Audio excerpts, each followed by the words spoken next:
बोलिए श्री सद्गुरु महाराज जी की जय, सच्चे दरबार की जय, उमापति महादेव की जय, सद्गुरु आशुतोष महाराज जी की जय। प्रिय भगवत प्रेमियों, हमेशा की तरह आज भी प्रभु के चरणों में बैठ सत्संग विचारों का लाभ हम सब ले रहे हैं। गुरु की कृपा, गुरु की दया, उसकी अनुकंपा नित्य महसूस हम करते हैं, आप भी करते होंगे। भाइयों बहनों, गुरु के मार्ग पे चलना, गुरु भक्ति के पथ पे बढ़ना कोई सहज काम नहीं है, कोई सरल काम नहीं है। प्रभु की भक्ति, प्रभु की बंदगी करना कोई आसान कार्य नहीं है। इसके लिए आपको अपने हृदय को बड़ा मजबूत करना पड़ता है, स्ट्रॉन्ग करना पड़ता है। लोग तरह तरह की बातें करते हैं, तरह तरह की विचारधारा लोग रखते हैं, और हमें चाहिए कि हम अपने गुरु की भक्ति पे दृढ़ रहें, अपने आप पे भरोसा रखें, गुरु के चरणों के साथ प्रेम बना रहे। किसी के कहे पे, किसी के कहने पे आपका मन भ्रमित ना हो।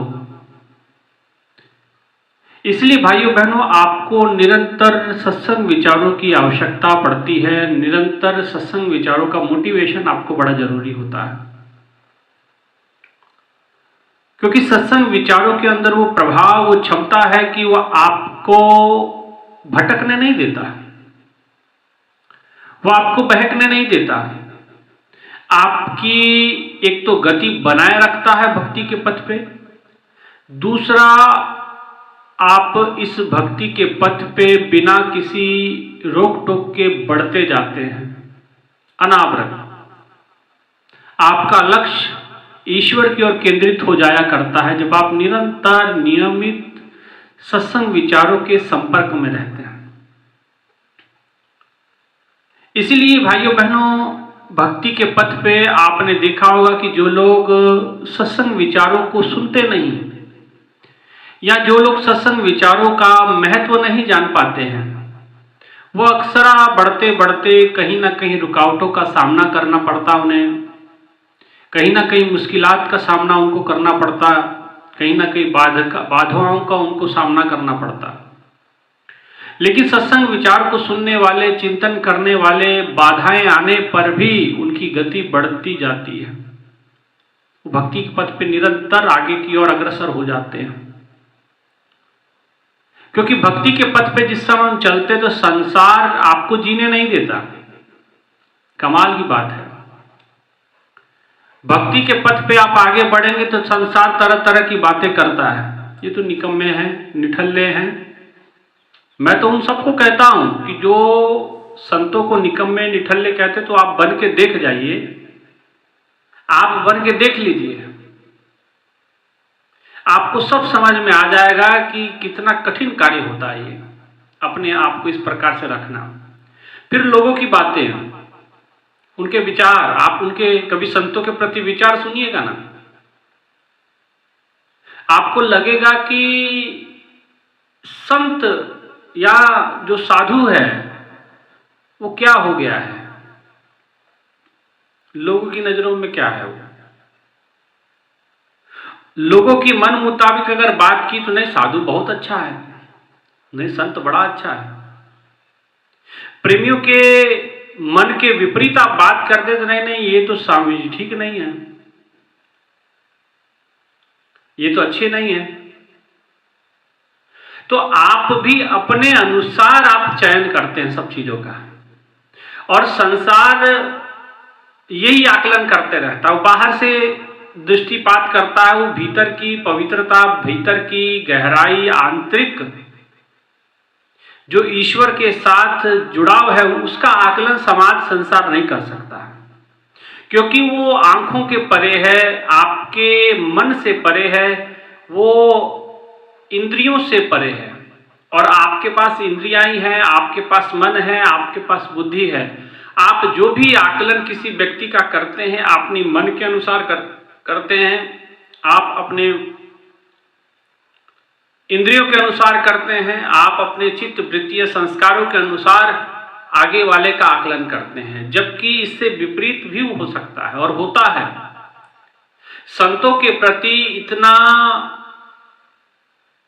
जो गलत गलत बातें प्रचारित की जाती हैं, प्रसारित की जाती हैं, तरह तरह के विचार लोग देते हैं, जबकि उनका ही चारित्रिक पतन हो जाता है, उनका चारित्रिक पतन हो रखा होता है, उनका चरित्र कोई बहुत अच्छा नहीं है। जो लोग संतों के ऊपर उंगलियां उठाते हैं, जिनके जीवन में त्याग तपस्या नहीं है, जिनके जीवन में समर्पण नहीं रहा है, जिन्होंने उस भक्ति के पथ को जिया नहीं है, उनके लिए तो आसान होता है किसी को कुछ भी बोल देना। अक्सर हम स्वामी जी लोग सब लोग मीटिंग अक्सर सत्संग की किया करते थे आश्रम के अंदर, तो सभी सत्संग विचार सभी स्वामी जी ने लोगों ने रखे, साधुओं ने रखे, भाइयों ने, हमारे गुरु भाइयों ने रखे। तो बातों में बात चल पड़ी कि सबसे सस्ता क्या है। तो बात यहां से शुरू हुई कि किसी ने कहा कि भूमि से भारी क्या है, तो पाप भूमि से भारी, काजल से काला क्या है, तो किसी ने कलंक, और भी कई सारी बातें उसमें उठी। तो किसी ने ऐसे ही स्वामी जी ने मजाक करते करते कह दिया कि सबसे सस्ता क्या है, तो मेरे मुंह से अनायास ही निकल गया कि चरित्र। आज के समय में सही बात है, सबसे सस्ता कुछ है तो चरित्र है, क्योंकि किसी का पैसा नहीं लगता इसको खराब करने में। चारित्रिक पतन हम किसी का भी कर देते अपने शब्दों के द्वारा कि ये तो ऐसे हैं, ये तो वैसे हैं। अब खुद का आकलन नहीं कर पाते हैं, खुद जिंदगी भर पाप किए, दुनिया भर की गाली गलौच आप संसार में रह के करते हैं, उसी मलिनता को आप जीते हैं, उसी मलिनता के अनुसार आपकी बुद्धि हो रखी होती है, वही मलिनता आपकी जीभा पर समाई होती है, और उसी मलिनता को लिए हुए आपकी जीभा से स्वर शब्द मुखरित होते हैं, और आप संतों के चरित्रों को धूमिल करते हैं। भाइयों बहनों, जो लोग अक्सरा किसी और के ऊपर चारित्रिक दोषारोपण करते हैं, वास्तविकता में कभी ना कभी आपको देखने को मिल जाएगा, या आपने कभी नोटिस किया होगा, वही चारित्रिक पतन के सबसे बड़े दोषी बन जाते हैं। सबसे ज्यादा उन्हीं का पतन होता है। और ये मेरा अच्छा खासा अनुभव मैंने 20-22 सालों के अंदर लिया है। बहुत सारे ऐसे लोग थे जो बड़ा चरित्र के ऊपर व्याख्या करते थे, बड़ा व्याख्या करते थे, बाद में पता चला कि इन्हीं का चरित्र धूमिल है ना। वो उन्होंने अपने ऊपर कभी दृष्टिपात नहीं कर पाए, इसलिए महापुरुषों ने कहा, बुरा जो देखन मैं चला, बुरा ना मिलिया कोई, जब मन खोजा आपना तो मुझसा बुरा ना कोई। अरे जब मैंने अपने मन को खोजा तो मुझसे बुरा कोई है ही नहीं। ये समझ आ गई बात कबीरदास जी महाराज को, ये बात आपको नहीं समझ में आई, इसीलिए आप दोषारोपण करते हैं दूसरों पे, दूसरों के ऊपर। भाइयों बहनों, यही सोपान है भक्ति के पथ पे बढ़ने का।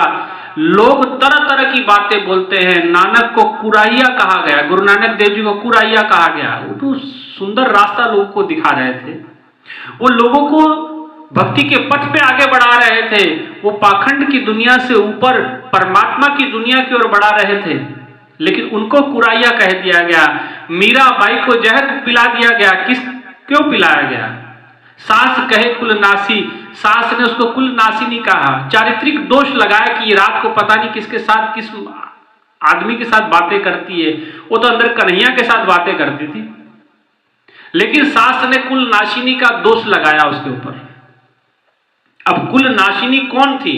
वो तो कुल तारिणी बनी, उसका कुल तर गया मीराबाई की वजह से। कुल नाशिनी अगर बनते तो वही लोग बनते। कबीरदास जी को जंजीरों में बांध के फेंक दिया गया नदी में। रविदास जी महाराज को तरह तरह की लोगों ने बातें कही, संतों को तरह तरह के आरोप प्रत्यारोप लगाया, किसी का सर काट दिया गया, किसी के बच्चों को दीवारों में चिन दिया गया, किसी के साथ कुछ किया, किसी मंसूर को पुर्जा कटवा दिया गया उसका। लेकिन तेरी भक्ति ना छोड़ूं, तेरी भक्ति ना छोड़ूं चाहे लोग कहे। पर संतों ने लोगों के कहनों पे, लोगों के कहने के बाद भी उस भक्ति के पथ को त्यागा नहीं, छोड़ा नहीं। वो दृढ़ता से चलते रहे, आगे बढ़ते रहे। लोग क्या है? बिन पेंदी का लोटा है। आज जिधर दम होता है उधर हम हो जाते हैं, ये स्थिति होती है। लोगों की स्थितियां ठीक नहीं होती हैं, मानसिक स्थिति तो ठीक हो ही नहीं, और वो संतों के ऊपर चारित्रिक आरोप लगा देते हैं। इसलिए भाइयों बहनों बचना चाहिए, क्योंकि आपको इसका परिणाम तो भुगतना पड़ता है। आपने जो कर्म किए हैं, आपने मुख के द्वारा जो कर्म किए, जो मुख आपको भगवान की बंदगी के लिए मिला था, जो मुख आपको भगवान के कथा कहने के लिए मिला था, जो मुख आपको प्रभु की भजन बंदगी के लिए मिला था, प्रभु की महिमा गाने के लिए मिला था, लेकिन उस मुख के द्वारा आपने लोगों को गालियां दी, आपने लोगों को भला बुरा बोला, आपने नशे का सेवन किया, गांजा फूका जिंदगी भर आपने। और आजकल इस मंदिर भी छूते नहीं रह गए इससे।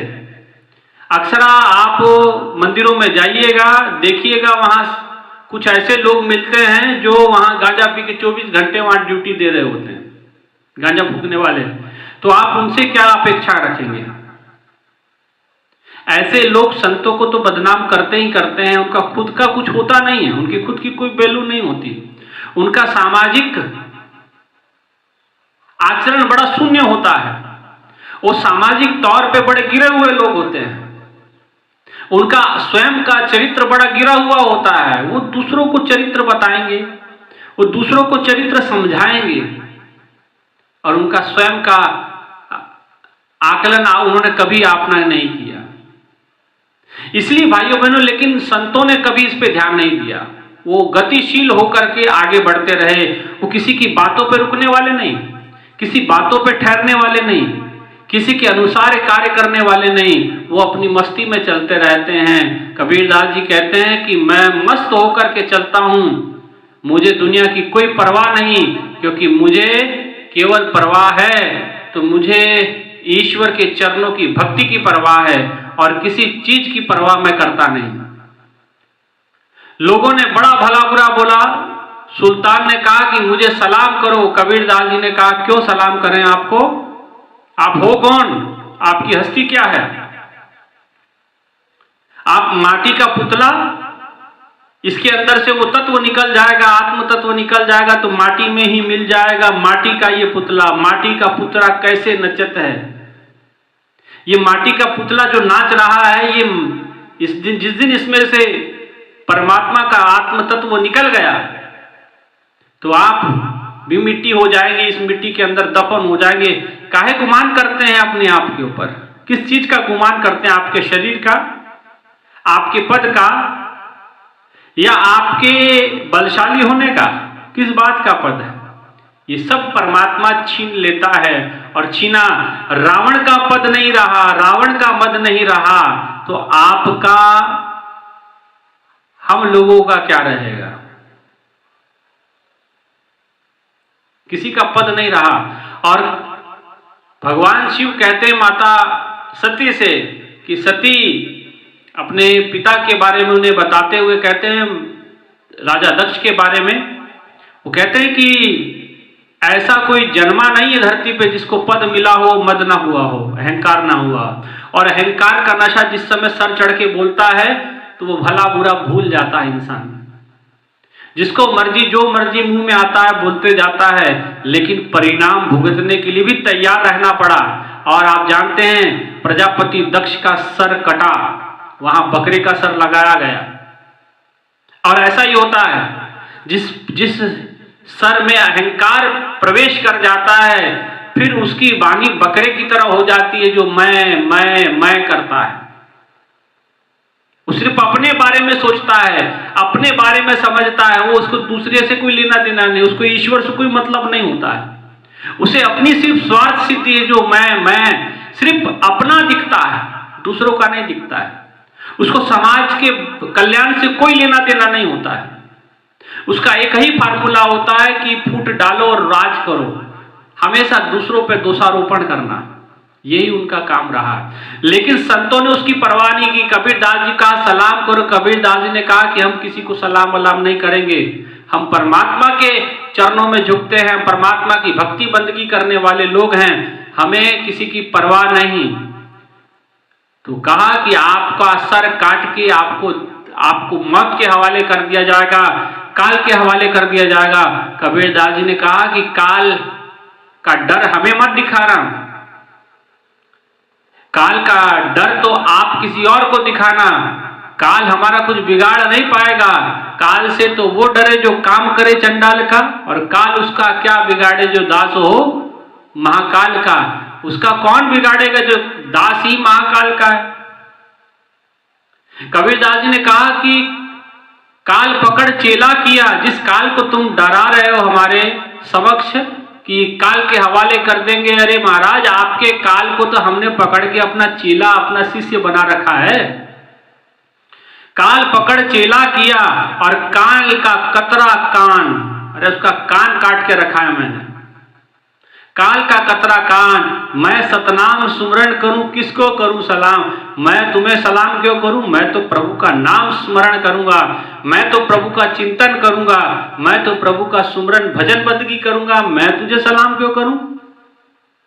इसलिए भाइयों बहनों, संतों ने अपनी मस्ती में चलते, कबीरदास जी कहते कि जब भक्त संत भक्ति के पथ पे बढ़ते हैं तो संसार में जो कुकुर प्रवृत्ति के लोग होते हैं, कुत्ता प्रवृत्ति के लोग होते हैं, वो बड़ा भोगते हैं।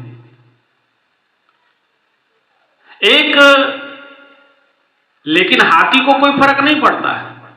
वो कहते हैं कि जब हाथी अपनी चाल में चलता है, क्योंकि वो मस्त होकर के चलता है, वो अपनी दुनिया में अपने मौज में वो चलता है, और जिस समय वो मस्त होकर के चलता है तो उसको देख करके कुत्ते बड़े भौंकने लग जाते हैं। और कुत्तों ने बड़ा भौंका, लेकिन हाथी का कुछ बिगड़ता नहीं है, क्योंकि हाथी मस्ती में चलता है। संतों के ऊपर लोगों ने बहुत कुछ कहा, लेकिन संतों का कुछ बिगड़ा नहीं, वो आगे बढ़ते रहे, निरंतर कदम ताल प्रभु के और अपने लक्ष्य की ओर बढ़ते रहे, और दुनिया उनके पीछे होते गई, दुनिया उनके साथ होते गई। और जिन्होंने बुरा बोला उनका परिणाम दुखद हुआ, अंतगत्वा उनका पद भी नहीं रहा, उनका मद भी नहीं रहा, और सब कुछ गवा के और अपना मुंह काला करके परमात्मा के घर जाते हैं अपना। इसलिए भाइयों बहनों, संत की निंदा जो करे, बहुड़ अवतार संतों की निंदा जिन जिन लोगों ने की, उनका बहुत बार जन्म लेना पड़ा, मरना पड़ा, 84 लाख योनियों में भटकना पड़ा। सुखमनी साहब के अंदर ये बात आती है। इसलिए संतों की निंदा नहीं करना, संत की निंदा दादुर समाना। संत की निंदा अगर कोई करता है तो दादुर बन जाता है, मेंढक बन जाता है, जिसकी बातें आप देखेंगे कि मेंढक जिस समय रात को टर टर करता होगा आपको सुनाई देता होगा, और उस टर को कोई अच्छा नहीं लगता है, लेकिन वो बेकार का ही टर कर रहा होता है। तो संत की निंदा करने वाले का मुख दादुर के समान हो जाता है, उसको दादुर बनना पड़ता है। कई जगह चमकादड़ भी कहा गया, चमकादड़ बनना पड़ता है। इसलिए भाइयों बहनों, संत की निंदा से बचें, क्योंकि प्रभु की कृपा से, प्रभु की दया से हमने पिछले 22-25 सालों से गुरु महाराज जी के साथ रहते हुए, गुरु महाराज जी के बताए हुए मार्ग पे चलते हुए हमने महसूस किया है कि जिन लोगों ने भी ऐसा कार्य किया उनका अंत बड़ा दुखद रहा, बहुत दुखद रहा।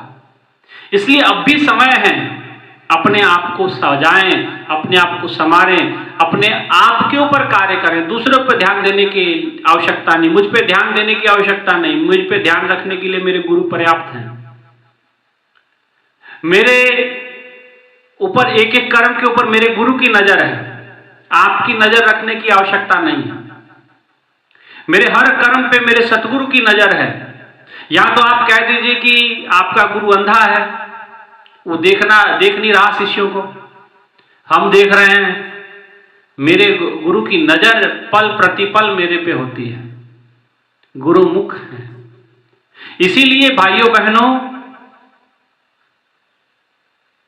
अपने आप को सजाएं, अपने आप को संवारें और संत की निंदा से बचें। अगर संत की निंदा आप करोगे तो संतों का कुछ नहीं बिगड़ेगा।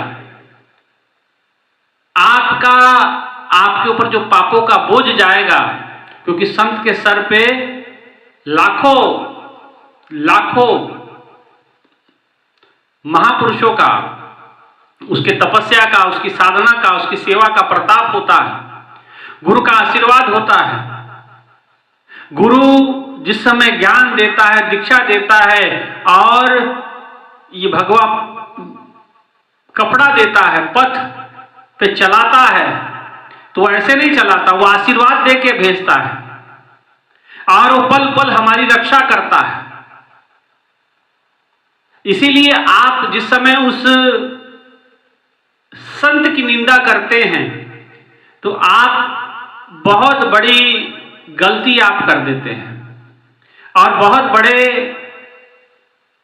संकट में अपने आप को घेर लेते हैं। आप अपने जन्मों जन्मों की जो भक्ति की पूंजी है वो गवा देते हैं। इसीलिए भाइयों बहनों, आपको दूसरों की निंदा, संत की निंदा छोड़ो, किसी और की निंदा भी नहीं करनी है। अगर आकलन करना ही है तो अपना कीजिए, निंदा करनी तो अपने आप की कीजिए। आपके अंदर कितनी बुराइयां हैं, आपके अंदर कितने अवगुण हैं, आप उस पे काम कीजिए। उस पे काम नहीं होता है, दूसरों पे काम कर रहा है। दूसरों के ऊपर हमने दृष्टिपात रखनी है, अपने आप पे नजर रख नहीं पाए, दूसरों पे नजर रखते हैं। इसलिए भाइयों बहनों, हमें चाहिए कि हम अपने आप पे नजर रखें, स्वयं पे नजर रखें।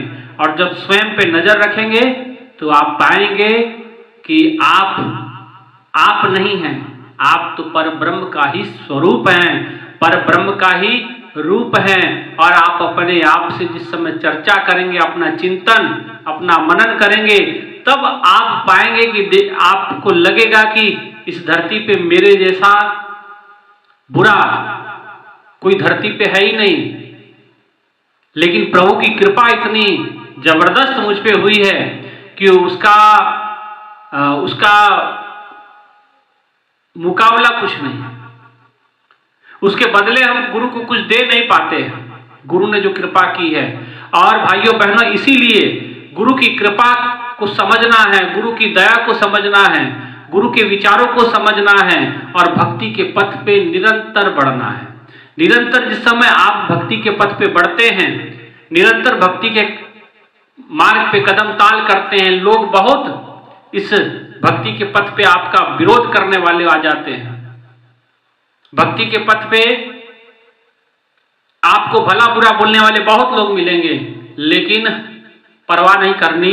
ऐसे भक्ति के पथ पे हाथी जिस समय बढ़ता है, भक्त जिस समय बढ़ता है, बहुत कुत्ते भौंकते रहते हैं, उन्हें भौंकने दीजिए, उन्होंने अपना काम करने दीजिए, क्योंकि उनके पास सुंदर वाणी तो है, लेकिन उनके हृदय में सुंदर परमात्मा का वास अभी हो नहीं रहा है, जागृत नहीं हुई है भक्ति, इसलिए वो दूसरे का आकलन कर रहे हैं। परंतु जो सज्जन होते हैं, जो भक्त होते हैं, जिनके हृदय में ईश्वर का वास है, वो ईश्वर से बात करना पसंद करते हैं।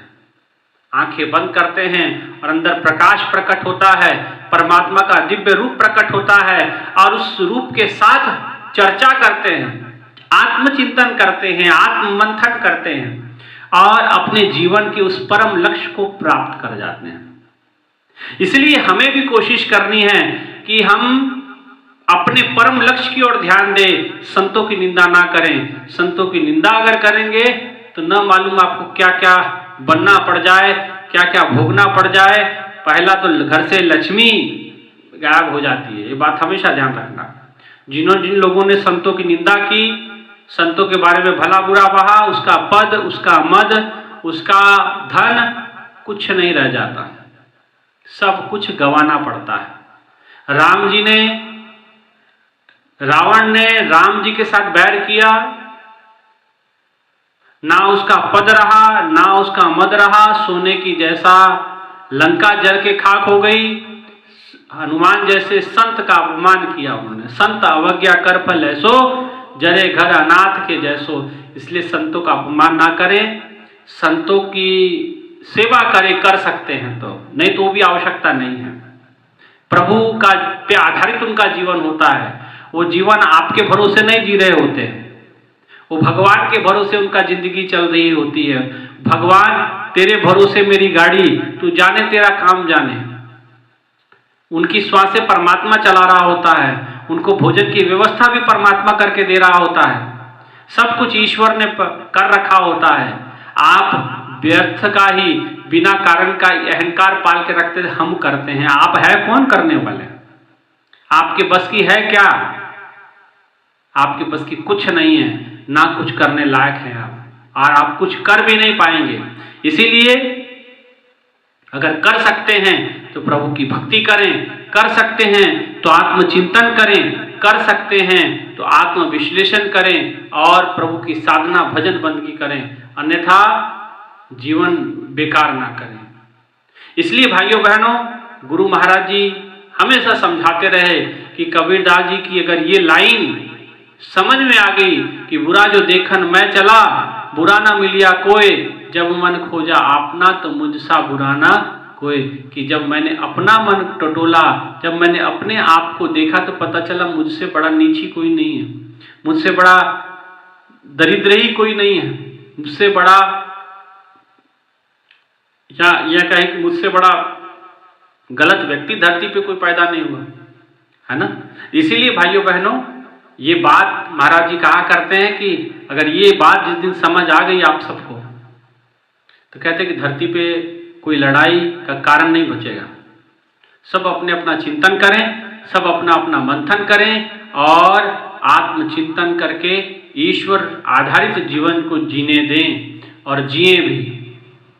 संतों dem के पीछे ना लगे कि संतों का बैर विरोध ठीक नहीं होता है, आपकी ग्रह दशा बिगड़ सकती है, आपकी